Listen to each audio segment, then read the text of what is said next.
જેવી પરિસ્થિતિ આવી એ સમયે કરવા યોગ્ય બેસ્ટ કામ કરવાની ક્ષમતા કેળવવી તો કે ઓલવેઝ અન્ડરસ્ટેન્ડિંગ થી રાખી શકાય છે. સમજણપૂર્વક. સમજણ એટલે શું? સાચી માહિતીને સમજવી. મતલબ જે થાય તે સારા માટે. એમ મારા અને તમારા જીવનમાં કેટલી ઘટના એવી હોય એનો જવાબ આજે મળતો નથી. રિએક્ટ ઓલવેઝ રિસ્પોન્સ કરવું પડશે. રિએક્ટ કરવાથી કાઈ નહીં થાય. સી આ દુનિયામાં સૌથી અઘરો સબ્જેક્ટ હોય ને તો પરિસ્થિતિ તો આવા જ રાખશે. મારા અને તમારા જીવનમાં આવશે જ. અઘરો સબ્જેક્ટ છે કે જેવી પરિસ્થિતિ આવી એ સમયે કરવા યોગ્ય બેસ્ટ કામ કરવાની ક્ષમતા કેળવવી. અને ક્ષમતા ક્યારે કેળવી શકાય? જ્યારે આપણને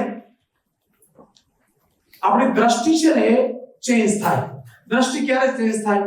રિયાલિટીને અન્ડરસ્ટેન્ડ કરવાથી દ્રષ્ટિ ચેન્જ થાય. રિયાલિટીને અન્ડરસ્ટેન્ડ કરો એટલે દ્રષ્ટિ ચેન્જ થાય. દાખલા તરીકે ગંગા કિનારે નાવા જવાનું છે, ગંગા સ્નાન કરવા માટે. હું એમ કહું કે આપણે બધાને ફ્રીમાં લઈ જવાના છે. કોને આવવું છે ગંગા સ્નાને? તો બધા આવવાનું છે, કોણ ના પડે. અને ત્યાં ગંગા કિનારે ગયા તો ત્યાં પાણી ગરમ હોય કે ઠંડુ હોય? ઠંડુ હોય કે ગરમ હોય? ઠંડુ હોય નહીં. અને એમાં જો શિયાળામાં ગયા તો કેવું હોય? જો પગ બોળ્યો તો નાઈ નહીં શકાય. હા કે ના? ડાયરેક્ટ કૂદકો માર્યો તો નાઈ શકાય. પગ બોળ્યો કે બહુ ટાઢું છે, આવું હોય. છતાંય એમાં લોકો નાય, મહિમા સાથે નાય, ભગવાનનું સ્મરણ કરતા કરતા કેટલું બધું આમ ભાવ થઈને નાય. પણ એને બદલે જો ક્યારેક ઘરવાળી વિફરી, હવે તો હીટર આવ્યા એટલે એવું નહીં થતું હોય, પણ ક્યારેક ઘરવાળી વિફરી અને ગરમ પાણી ના કર્યું ત્યારે આ સમજણ આવે ને તો ગૃહસ્થિતિમાં કોઈ પ્રોબ્લેમ ના આવે. શું સમજણ? કે ભાઈ આમ તો ગંગા કિનારે હમણાં ગયો તો ત્યાં ક્યાં કોઈ બાપાએ ગરમ પાણી કરી દીધું ત્યાં, અને એટલું ઠંડુ તો મારે ઘરે છે નહીં. અને ત્યાં છતાંય હું મહિમાપૂર્વક નાયો હતો. હવે આજે થોડી મારી ગંગા વિફરી છે તો એક દી ટાઢે પાણી નવાય. ના સમજ્યા? તો દ્રષ્ટિકોણ એક્ઝેક્ટ જે જરૂરી છે એ કેમ રાખી શકાશે? તો કે ઓલવેઝ અન્ડરસ્ટેન્ડિંગ થી રાખી શકાશે. સમજણપૂર્વક. સમજણ એટલે શું? સાચી માહિતીને સમજવી. આ સવારથી સાંજ સુધી હું કોઈ ગોલને ટાર્ગેટ કરીને ચાલુ છું. હવે ગોલ સાંજે નહીં થયો તો શું થાય? સ્ટ્રેસ આવે. તો સ્ટ્રેસ ક્યારે ના આવે? સમજણ આવે ત્યારે. તો સમજણ ક્યાંથી આવે? તો કે સમજણને મેં એને નામ આપ્યું હરિ ઈચ્છા. શું નામ આપ્યું? હરિ ઈચ્છા.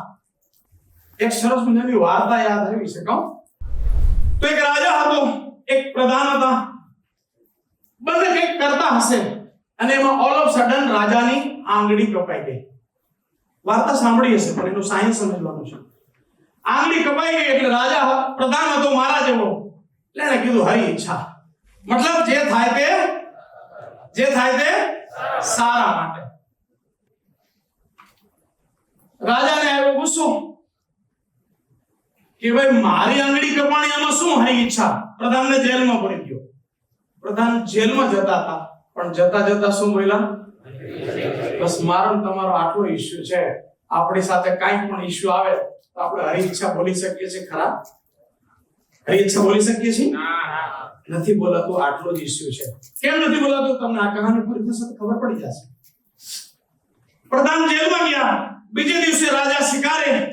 કેટલાક સૈનિકો બી સાથે હતા પણ રાજા રસ્તો ભૂલી ગયો અને જંગલમાં રહેતા કેટલાક લોકો, એમને ત્યાં દેવીનો કોઈ ઉત્સવ હતો.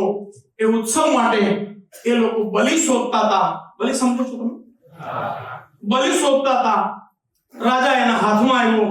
જંગલમાં કેવો રાજા ઉઠાયો, નવડાવી ધોડાવીને દેવીની સામે મૂક્યો. પુરોહિતે એને ઓબ્ઝર્વેશન કર્યું, ચેક કર્યા તો એક આંગળી કપાયેલી હતી.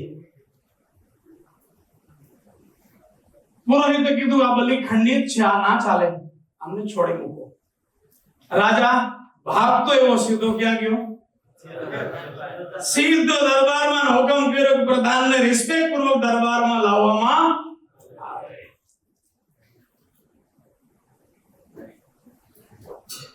પ્રધાન દરબારમાં આવ્યા, રાજાએ માફી માંગી. કીધું મહારાજ તમારી વાત સાચી હતી, આંગળી કપાણી એ હરી ઈચ્છા વાત સાચી હતી, પણ મને એક વાત ના સમજાણી કે તમને જેલમાં પૂર્યા એમાં શું હારી ઈચ્છા, એ મને ના સમજાણું. એને કીધું મહારાજ હજી ના સમજાણું? તો કે કેમ? તો કે માનો કે જો હું જેલમાં ના હોત તો હું ક્યાં હોત? તો કે મારી સાથે. તો તમારી સાથે હોત તો મારો શું કપાણું? હવે મારો સવાલ છે, બસ મારી આ સ્ટાઇલ ડિફરન્ટ છે ને. આ વાર્તા તમે 500 સાંભળી, પણ મારી વાત હવે શરૂ થાય છે. મારે એ સમજવું છે કે રાજા અને પ્રધાન, એકને જેલ થઈ, એકની આંગળી કપાણી, છતાંય તમે બધાને આનંદમાં છો. આનું કારણ શું? એને હું સ્ટીવ જોબની ભાષામાં ડોટ કનેક્ટ કહું છું. શું કહું છું? આંગળી કપાણી ત્યારે ફરિયાદ હતી, પણ ખબર પડી કે આ આંગળી કપાવવાથી તો જીવન બચી ગયું, એટલે પછી હવે કોઈ દુઃખ બચ્યું. સમજ પડી? ના પડી? જેલમાં ગયા ત્યારે તમને દુઃખ થયું છે. પ્રધાન તો હરી ઈચ્છા વાળો નહોતું થયું, પણ તમને કદાચ થયું હશે. પણ જેવી વાર્તા પૂરી થઈ એટલે એમ થયું ના યાર, જેલમાં જવાથી જીવન બચી ગયું. એમ મારા તમારા જીવનમાં કેટલી ઘટના એવી હોય એનો જવાબ આજે મળતો નથી. આજે એમ થાય હે ભગવાન મારી ઉપર આવું કેમ કરે છે? અરે ભાઈ, ઈશ્વરને કેવળ ધન્યવાદ જ કરવા પડે કે ભાઈ જે કરે છે ખૂબ સારું કરે છે, આગળનું મને દેખાતું નથી. એટલે મેં એક નવો વર્ડ આપ્યો છે. જ્યારે પણ જીવનમાં તમને ના ગમતું એવું થાય ને, તમને ના ગમતું એવું કાંઈ પણ થાય, ત્યારે તમારે એક વર્ડ આપવાનો, જસ્ટ 90 days. શું આપવાનું? કે ભાઈ 90 દિવસ માટે આ વસ્તુને હું પાર્કિંગમાં મૂકી દઉં, 90 દિવસ પછી જોઉં કે ડોટ કનેક્ટ થાય છે કે નથી થતા.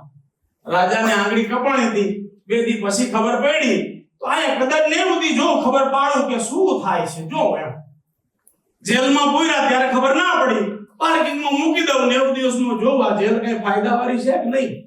સમજ્યા કે ના સમજ્યા?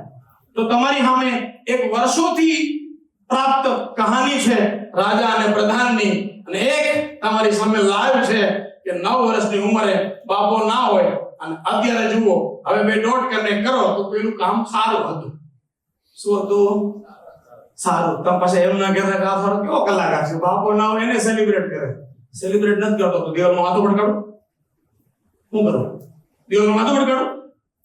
સંસારમાં જીવવાનો આ જ રસ્તો છે કે આને કહેવાય એટીટ્યુડ. શું કહેવાય? શું કહેવાય?